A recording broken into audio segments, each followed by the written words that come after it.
අද උදේ පින්නතුනි බණ කිව්වේ 150කට විතර. කවුද හිටියේ? ආබාධිත උදවියට තත්ත්වයටපත් වෙලා දෙන්නේ. ඒ පින්නතුන් 100කට 150කට විතර. ඇත්තෝ දැක්කට පස්සේ මට ධර්මාසනේ ඉඳ ගන්නකොට කල්පනා වුණා මොකක්ද අපිට තියෙන ප්‍රශ්න? මොනවාද අපිට තියෙන අඩුපාඩු? එතන එක්කෙනෙක්වත් හිටියේ නැහැ අත් දෙක හොඳට නෙළුම් පොහට්ටුව වගේ තියාගෙන සාදු කියන්න. ඇයි ඒ? ආබාධිතයි. එතන කවුරුවත් හිටියේ නැහැ ඔය විදිහට සාදුකාර දෙන්න. හේතුව ආබාධිතයි.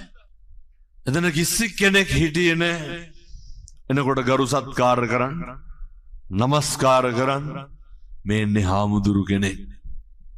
ඒක දන්නෝ. ඔය අපි සූදානම් වුණා වගේ අත්තන්ට කිසි සූදානමක් නැහැ.